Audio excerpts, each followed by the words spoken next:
നിങ്ങൾ സങ്കീർത്തനങ്ങൾ വായിച്ചാൽ സേല എന്നൊരു പദം നിങ്ങൾ ചിലപ്പം കാണാറുണ്ട്. നിങ്ങൾക്കറിയാമോ ആ പദത്തിൻ്റെ അർത്ഥം? അല്പനേരത്തേക്ക് നിന്നിട്ട് അതേപ്പറ്റി ചിന്തിച്ച് നോക്കുക.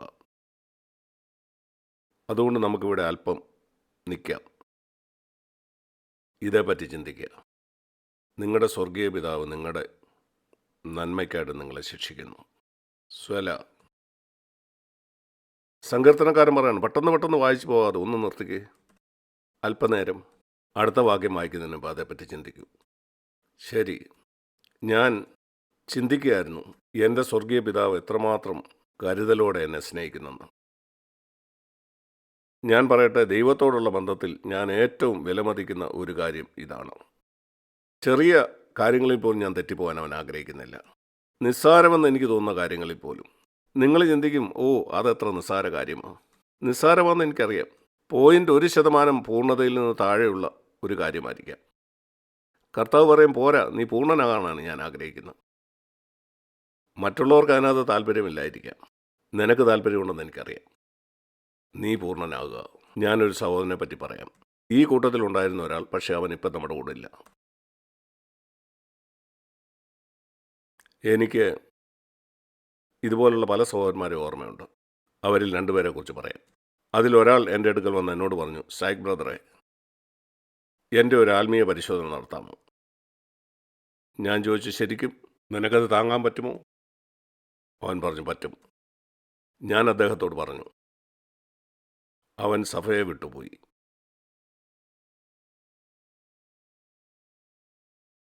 മറ്റൊരു സഹോദരനെ ഞാൻ ഓർക്കുന്നു. അവനെ സഭയുടെ നേതൃത്വത്തിലേക്ക് വളർത്തിക്കൊണ്ടുവരാൻ ആഗ്രഹിച്ചു. എന്നാൽ ആ പട്ടണത്തിലുള്ള ആ ചെറിയ കൂട്ടത്തിൽ അവൻ ബുദ്ധിയില്ലാത്ത പല കാര്യങ്ങൾ ചെയ്യാൻ തുടങ്ങി. ഒരു ദിവസം അദ്ദേഹത്തെ വിളിച്ചിട്ട് ഞാൻ പറഞ്ഞു, ഈ വിധത്തിലല്ല കാര്യങ്ങൾ ചെയ്യേണ്ടത്. അദ്ദേഹം എനിക്കെതിരെ തിരിഞ്ഞിട്ട് പറഞ്ഞു, സായിക് ബ്രദറെ, ഈ വിധത്തിൽ ആളുകൾ എന്നോട് സംസാരിക്കുന്നത് എനിക്കിഷ്ടമല്ല. ഓ, ഞാൻ പറഞ്ഞു, ശരിക്കും എന്നോട് ക്ഷമിക്കണം. ഞാൻ ഇനി ഒരിക്കലും അങ്ങനെ സംസാരിക്കുകയില്ല. ഞാൻ അങ്ങനെ ചെയ്തുമില്ല. നിനക്ക് നിൻ്റെ വഴിയെ പോകാം. അവനങ്ങനെ വഴുതിപ്പോയി. കുറച്ച് നാളുകൾക്ക് മുമ്പ് ഞാൻ അദ്ദേഹത്തെ കണ്ടു. ദൈവത്തിൻ്റെ കൃപ പൂർണ്ണമായിട്ടും അവനെ വിട്ടുപോയി. വാടിയ മുഖത്തോടെ നിരാശനായി. ദുഃഖകരമാണ്. ഞാൻ എൻ്റെ വാക്ക് പാലിച്ചു. പിന്നീട് ഞാൻ അവനോട് ഒരിക്കലും സംസാരിച്ചില്ല. കാരണം അവനോട് അങ്ങനെ സംസാരിക്കുന്ന അവന് ഇഷ്ടമല്ല. ഞാൻ അവനോട് അങ്ങനെ സംസാരിച്ചത് അവൻ സ്വയം എൻ്റെ അധികാരത്തിന് കീഴ്പ്പെട്ടുകൊണ്ടാണ്. അത് സ്വയം തിരഞ്ഞെടുക്കാത്തതുമേൽ എനിക്കൊരു അധികാരവുമില്ല. എന്നാൽ അദ്ദേഹം വിചാരിച്ചു ഞാൻ എപ്പോഴും അദ്ദേഹത്തെ പുകഴ്ത്തിക്കൊണ്ടിരിക്കുമെന്ന്. അവന് തിരുത്തലിൻ്റെ ആവശ്യമുണ്ടായിരുന്നു. നല്ല മാതൃകകളായ മറ്റ് സഹോദരന്മാരെ പറ്റി ഞാൻ ഓർക്കുന്നു. അവരെയും ഞാൻ തിരുത്തിയിട്ടുണ്ട്. പല സഹോദരന്മാരോട് പലപ്പോഴും ഞാൻ പറയാറുണ്ട്, 2 മാസം വീട്ടിൽ പോയിരിക്കുക, സഭയിലേക്ക് വരരുത്. വേണ്ട വിധത്തിൽ നീ സഭയെ വിലമതിക്കുന്നില്ല. ഒരു കൂട്ടായ്മയിലേക്കും വരരുത്. പൂർണ്ണമായിട്ടും വ്യത്യാസപ്പെട്ടവരായിട്ട് 2 മാസം കഴിഞ്ഞ് അവർ സഭയിലേക്ക് മടങ്ങി വന്നു. ദൈവത്തോടൊപ്പം അവർ തുടർന്ന് നടന്നു. അതുകൊണ്ട് 2 തരത്തിൽ നിങ്ങൾക്ക് തിരുത്തലുകളെ സ്വീകരിക്കാം. നിങ്ങൾ തിരുത്തലുകളെ എങ്ങനെയാണ് സ്വീകരിച്ച് എനിക്കതേപ്പറ്റി അറിയില്ല. ചോദ്യം പുറത്ത് നിങ്ങൾ അതെങ്ങനെ സ്വീകരിച്ചു എന്നുള്ളതല്ല. പുറത്ത് നിങ്ങൾക്കത് സ്വീകരിക്കാൻ കഴിയും. കാരണം നിങ്ങൾക്കറിയാം ഞാൻ ആൽവിയനെ പോലെ അഭിനയിച്ചുകൊണ്ട് താങ്ക് യു എന്നൊക്കെ പറയണമെന്ന്. എന്നാൽ ചോദ്യം പിന്നീട് നിങ്ങൾ അതിനെ എങ്ങനെ എടുക്കുന്നു എന്നുള്ളതാണ്. നിങ്ങൾ ശരിക്കും നിങ്ങളുടെ ഹൃദയത്തിൽ നന്ദിയുള്ളവനാണോ? 1,00,000 രൂപ ഒരാൾ നിങ്ങൾക്കൊരു സമ്മാനം തന്നതുപോലെയാണോ നിങ്ങളതിനെ എടുക്കുന്നത്? അങ്ങനെയാണോ നിങ്ങൾ എടുക്കുന്നത്? 1,00,000 രൂപ സമ്മാനം തന്ന ഒരു വ്യക്തിയെ നിങ്ങൾ എങ്ങനെയാണ് കാണുന്നത്? അടുത്ത ദിവസം അവനെ കാണുമ്പോൾ നിങ്ങളുടെ മനോഭാവം എന്തായിരിക്കും? നിന്നെ തിരുത്തുന്ന ഒരാളെ നിനക്ക് അങ്ങനെ കാണാൻ കഴിയുമോ? അതോ വാടിയ മുഖമായിട്ട് നിങ്ങൾ പോകുമോ? അതാണ് തിരുത്തലിനോടുള്ള നമ്മുടെ മനോഭാവം എന്താണെന്ന് വെളിപ്പെടുത്തുന്നത്. ഒരിക്കലും അങ്ങനെ ആയിക്കൂടാ. ആർക്കാണ് നഷ്ടം? നമുക്ക്. നീ പൂർണ്ണനാണെന്ന് നീ ചിന്തിക്കുകയാണ്. അതുകൊണ്ട് നിനക്ക് തിരുത്തലിൻ്റെ ആവശ്യമില്ല. ഗുരുതരമായ ഒരു പ്രശ്നമുണ്ട്. നമുക്കെല്ലാവർക്കും വേണം. ദൈവം നമ്മളോട് എന്താ പറയാൻ ശ്രമിക്കുന്നതെന്ന് നമ്മൾ കേൾക്കണം. അവൻ്റെ വചനത്തിലൂടെ, അവൻ്റെ ദാസന്മാരിലൂടെ. അതുകൊണ്ട് താൻ സ്വീകരിക്കുന്ന ഏത് മകനെയും അവൻ തല്ലുന്നു എന്ന് നമ്മൾ വായിക്കുന്നു. പിന്നെയും തുടർന്ന് നമ്മൾ കാണുന്നു 7-ാം വാക്യത്തിൽ, നിങ്ങൾ ബാലശിക്ഷ സഹിച്ചാൽ ദൈവം മക്കളോടെന്ന പോലെ നിങ്ങളോട് പെരുമാറുകയാണ്. കാരണം അപ്പൻ ശിക്ഷിക്കാത്ത മകൻ എവിടെയാണുള്ളത്? എന്തൊരു പ്രസ്താവന! അപ്പൻ ശിക്ഷിക്കാത്ത മകൻ എവിടെയുള്ളൂ? ദുഃഖകരമെന്ന് പറയട്ടെ, ഇന്ന് പല മാതാപിതാക്കളും തങ്ങളുടെ കുഞ്ഞുങ്ങളെ ശിക്ഷിക്കുന്നില്ല. എന്നാൽ പരിശുദ്ധാത്മാവ് പറയുന്നു, അപ്പൻ ശിക്ഷിക്കാത്ത മകൻ എവിടെയാണുള്ളതെന്ന്. അങ്ങനെയുള്ള മൂഢന്മാരായ മാതാപിതാക്കൾ ഇവിടെ ഉണ്ടോ? ഞാൻ പറയും, ഉണ്ട് കർത്താവേ, ഈ 21-ാം നൂറ്റാണ്ടിൽ. എന്നാൽ ആ കാലത്ത് പരിശുദ്ധാത്മാവ് പറഞ്ഞു, അപ്പൻ ശിക്ഷിക്കാത്ത മക്കൾ എവിടെയാണുള്ളത്? എന്നാൽ എല്ലാവരും പ്രാപിക്കുന്ന ബാലശിക്ഷ കൂടാതെ ഇരിക്കുന്നുവെങ്കിൽ ദൈവം നിങ്ങൾക്ക് ബാലശിക്ഷയെ തരുന്നില്ലെങ്കിൽ അത് തെളിയിക്കുന്നത് നിങ്ങൾ ദൈവത്തിൻ്റെ പൈതലല്ല എന്നാണ്. ഞാൻ നിങ്ങളോട് പറയട്ടെ,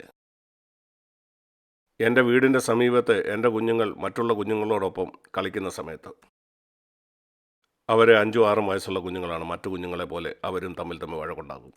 എൻ്റെ അയൽപക്കത്തുള്ള ഒരു കുട്ടിയെപ്പോലും ഒരിക്കലും ഞാൻ ശിക്ഷിച്ചിട്ടില്ല. ഒരിക്കലും.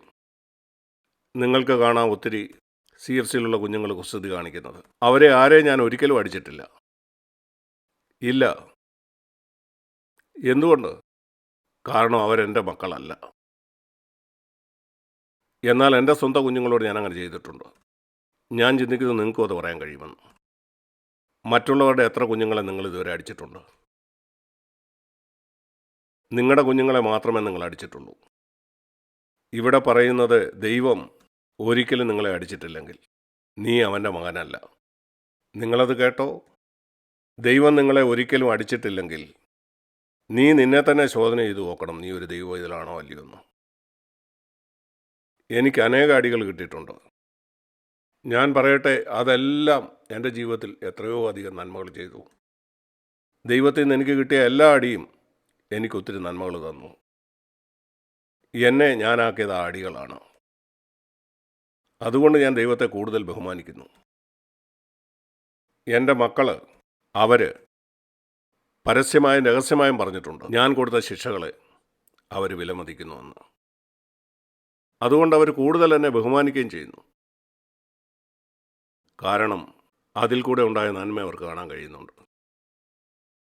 ദൈവം നമ്മുടെ നന്മയ്ക്കാണ് നമ്മെ ശിക്ഷിക്കുന്നതെന്ന് നമുക്ക് കാണാൻ കഴിയണം.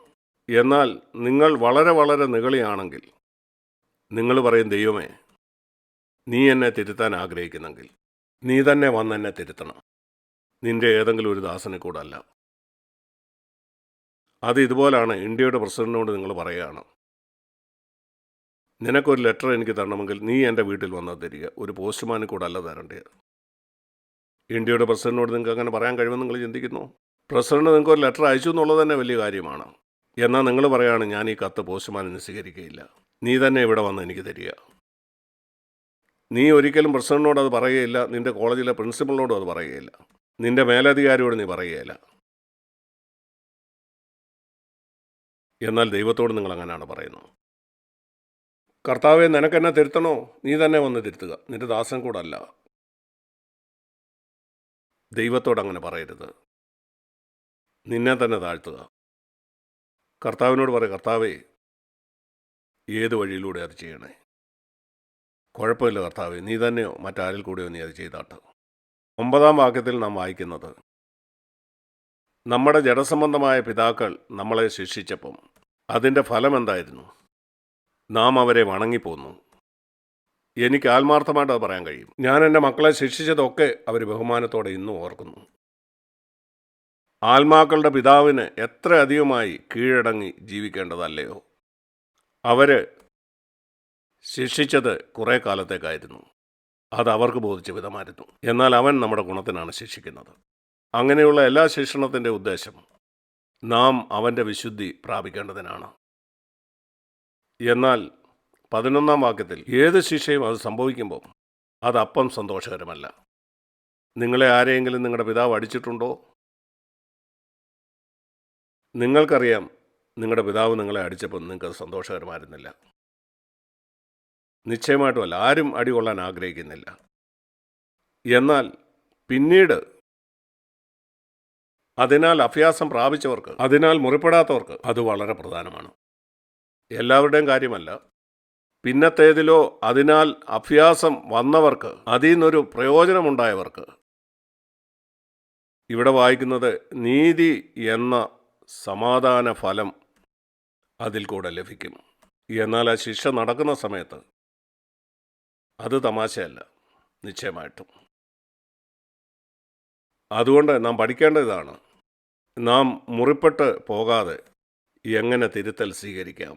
അപ്പോൾ നമ്മൾ ദൈവം എന്നെ സ്നേഹിക്കുന്നു എന്ന കാര്യത്തിൽ സന്തോഷിക്കണം. അവൻ നിങ്ങളെ തിരുത്തുന്നുണ്ടെങ്കിൽ നിങ്ങൾ അവനെ കൂടുതൽ ബഹുമാനിക്കണം. ഞാൻ പറയട്ടെ, അത് നിങ്ങളെ പല കാര്യത്തിനും രക്ഷിക്കും.